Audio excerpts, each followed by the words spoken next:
Иракта Тикрит деген шаар бар.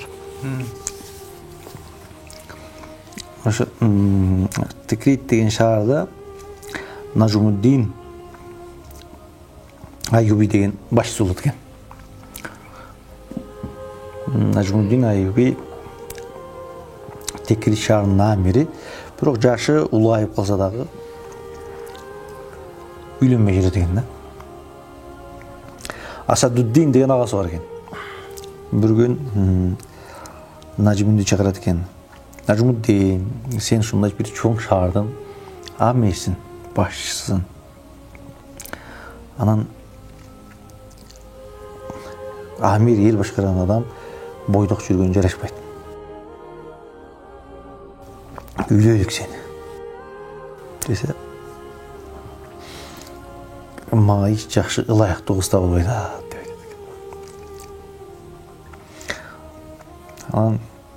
Андай болмосо Бинтиша бетеги ошол жерде бир падышаны айтып, ошо падышанын кызын айтайын мен, татынакай келишкен, сулуу, адеп ахлактуу татынакай кызы бар.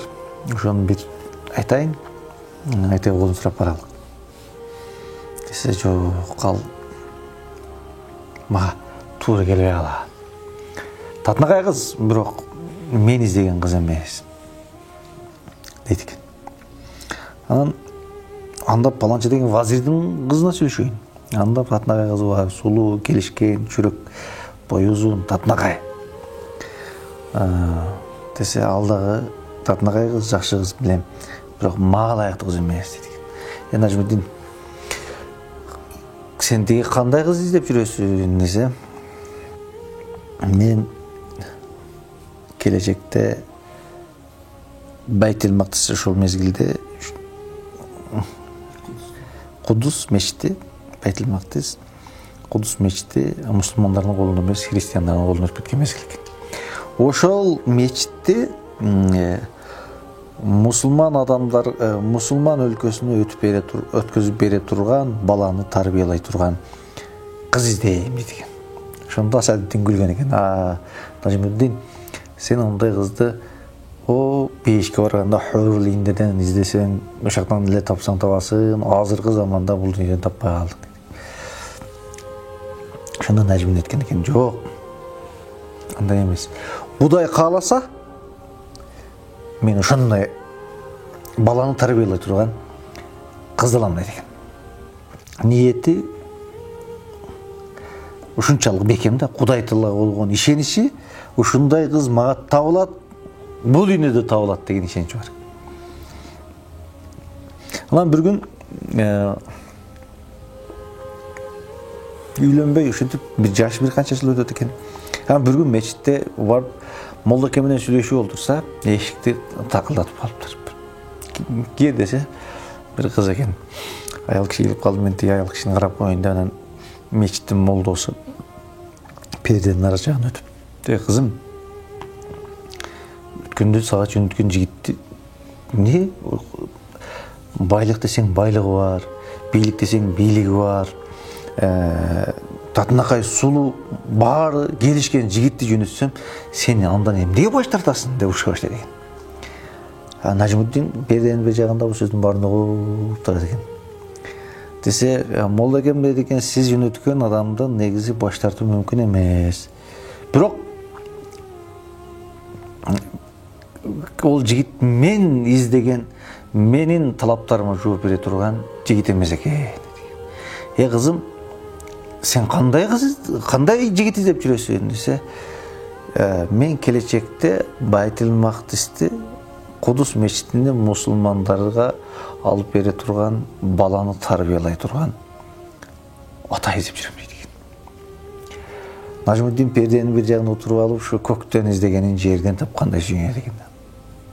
Молдоке чыккандан дароо молдокеге жабышат экен. Молдоке дейт экен, ушул кызды мага бересиз дейт экен. Анан молдоке ошол кыз менен, Нажмуддин менен ошол кызды үйлөйт экен да. Баягы жаштын тилегин Кудай берет деген нерсе бар да кыргыздарда. Ошол айткандай Кудай Таала кааласа мен ушундай кызды табам деген Нажмуддин өзүнүн максат бири-бирине максаттары окшош, ой пикирлери окшош, ушинтип издешип табышат экен.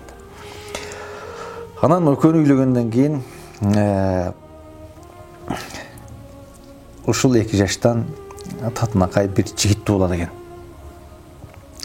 Арадан бир канча жыл өткөндөн кийин ошол бала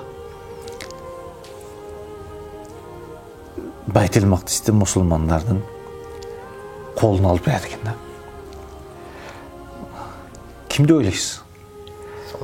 Салахиддин Айюби да. Салахиддин мусулмандардын тарыхын жазган Салахиддин Айюби ушул 2 адамдан төрөлгөн экен. Бул жерде, бул окуяда бизге көп таанышмандык жатат да. Биринчиден, Алла Таалага болгон ишеним ушунчалык бекем болуш керек да бизде.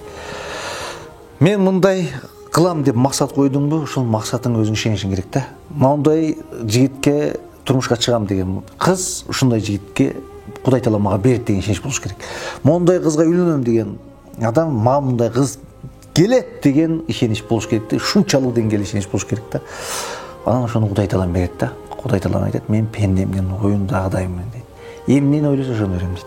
Ой эң биринчи адам баласынын ой жүгүртүүсү ушу оюна өзүнө ишеними бекем болуш керек биринчиден.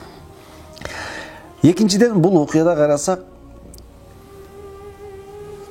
бизге жар тандаганын жолун үйрөттү да. Эптеп эле